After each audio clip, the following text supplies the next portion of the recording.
महामहिम राष्ट्रपति जी ने अपने अभिभाषण में प्रयागराज में चले महाकुंभ की भी बात की और वैसे ही मिडिल क्लास की भी बहुत बात की। तो इस मिडिल क्लास के नजरिए से महाकुंभ क्या है, इस पे कुछ पंक्तियां लिखी है, वही पंक्तियां मैं सुनाना चाहूंगा। आजकल खुद के हिंदू होने पर मैं कुछ ज्यादा ही गौरवान्वित महसूस कर रहा था।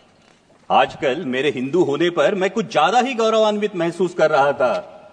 हालांकि मेरे हिंदू होने में मेरा खुद का योगदान कुछ भी नहीं था, लेकिन सनातन की समृद्ध परंपराओं में मेरा अटूट विश्वास है। सनातन की समृद्ध परंपराओं में मेरा अटूट विश्वास है। वैसे भी देश प्रेमी कहलवाने के लिए हिंदुत्व का प्रदर्शन हो, यह आज का राजनीतिक माहौल है। सनातन के विराट वैश्विक अनुभव के साथ पाप धोने का अनोखा अवसर था। महाकुंभ में सनातन के विराट वैश्विक अनुभव के साथ पाप धोने का अनोखा अवसर था। इसीलिए लाखों श्रद्धालुओं की तरह मैं भी उस दिन प्रयागराज महाकुंभ में था। दिल्ली से आती जमुना में चुनावी जुमलों का प्रभाव था। दिल्ली से आती जमुना में चुनावी जुमलों का प्रभाव था। बिहार जाने वाली धारा में बजट का कुछ ज्यादा ही बहाव था। लेकिन लुप्त रही सरस्वती मैया, क्योंकि शायद आज की राजनीति में सद विवेक का थोड़ा सा अभाव था। धन्य हो गंगा मैया, धन्य हो गंगा मैया, जिसने सारे पापों के साथ सभी को अपनाया। महंगाई, बेरोजगारी और तमाम विफलताओं को किसी ने आस्था की चादर के आड़ छुपा दिया। उसी आस्था के साथ डुबकी लेने वाला मैं ये देख के हैरान रह गया। उसी आस्था के साथ डुबकी लेने वाला मैं ये देख के हैरान रह गया। मुझसे भी गहरे पानी में कोई लगातार गोते खा रहा था। मुझसे भी गहरे पानी में कोई लगातार गोते खा रहा था। अनजाना नहीं था, जाना पहचाना था। वो मेरे देश का रुपया था। वो मेरे देश का रुपया था। नजरअंदाज करते हुए मैंने खुद को समझाया। उसको नजरअंदाज करते हुए मैंने खुद को समझाया। चिंता की कोई बात नहीं, अर्थव्यवस्था तो 5वें पायदान पे है। चिंता की कोई बात नहीं, अर्थव्यवस्था तो 5वें पायदान पे है। तभी कानों में फुसफुसाई गंगा मैया, पर कैपिटा जीडीपी में बालक हम 141वें स्थान पे है। लेकिन ये सब सोचने की मुझे क्या जरूरत? मैं तो एक साधारण सा मिडिल क्लास हूं, जो बजट में टैक्स रिबेट देखकर खुश होता हूं, लेकिन रोजमर्रा की चीजों पर 5 से 18% जीएसटी भरता हूं। चप्पल, कपड़े, खाना, साबुन, खाद, यहां तक कि कफन। चप्पल, साबुन, कपड़े, खाद, यहां तक कि कफन। शर्म आनी चाहिए।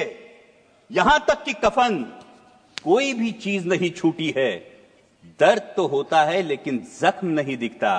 इनडायरेक्ट टैक्स जीएसटी की यही तो खूबी है। वैसे हेल्थ और एजुकेशन सेस भी मुझसे ही वसूला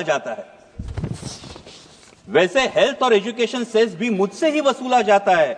लेकिन पढ़ाई के लिए प्राइवेट स्कूल और इलाज के लिए प्राइवेट अस्पताल में भर्ती होना पड़ता है। खुद की गाड़ी पर जीएसटी और रोड टैक्स भी भरता हूं। लेकिन गड्ढे, टोल और पेट्रोल सेस से कहां राहत पाता हूं।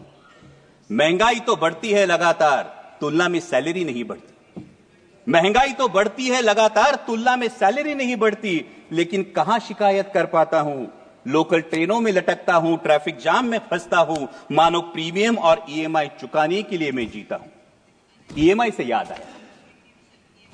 याद आया, पिछली बार चुका नहीं पाया तो बैंक मेरे दरवाजे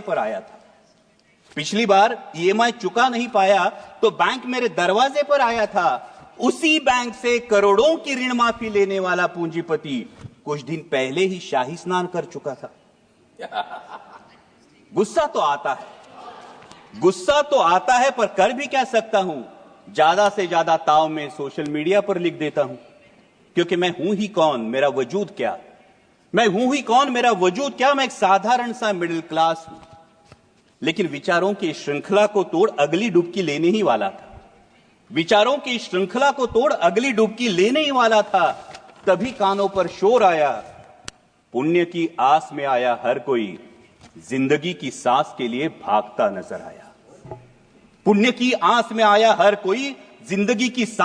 भागता नजर आया। भगदड़ में हाथ से हाथ छूट गए, अपनों से अपने बिछड़ गए, सपने सारे बिखर गए, इंसानों तले इंसान कुचल गए। जहां सजा था आस्था का उत्सव, वही अब मौत का तांडव उफान पर था। जहां सजा था आस्था का उत्सव, वही अब मौत का तांडव उफान पर था। लेकिन प्रशासन लाशों से ज्यादा अपनी नाकामी और विफलता को ढकने में तत्पर था। कितने खोए, कितने मरे, कितने लापता, कितने खोए, कितने मरे, कितने लापता। लोगों के साथ सरकारी आंकड़ा भी गायब था। शासन प्रशासन हर कोई चुप्पी साधे, शासन प्रशासन मीडिया हर कोई चुप्पी साधे।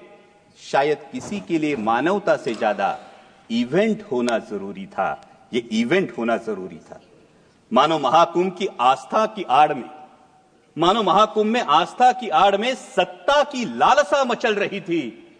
गंगा किनारे इंसानों के बाद अब इंसानियत कुचल रही थी। थर्राई गंगा मैया, थर्राई गंगा मैया फिर संभल कर बोली, किनारे पर लाशों के अंबार नए नहीं है मेरे लिए, किनारे पर लाशों के अंबार नए नहीं है मेरे लिए। पाप तो धो दूंगी तुम्हारे, लेकिन यह वचन देना होगा कि इस सत्ता की लालसा में एक दिन लोकतंत्र भी लाश न बन जाए। ध्यान रखना होगा तुम्हें भारत के भविष्य के लिए, भारत के भविष्य के लिए। भावभीनी नजरों से मैंने आखिरी डुबकी लगाई, भावभीनी नजरों से मैंने आखिरी डुबकी लगाई। पापों का तो पता नहीं, अंधभक्ति की पट्टी जरूर खुल गई। पापों का तो पता नहीं, अंधभक्ति की पट्टी जरूर खुल गई। धन्य हो गंगा मैया, धन्य हो गंगा मैया, जिसने भावनाओं से बढ़कर जिम्मेदारी की ज्योत जलाई। एक मिडिल क्लास को उसके भारतीय होने के कर्तव्य की याद दिलाई, भारतीय होने के कर्तव्य की याद दिलाई। जय हिंद, धन्यवाद। Thank you. Honourable member Shrirang अप्पाबानी।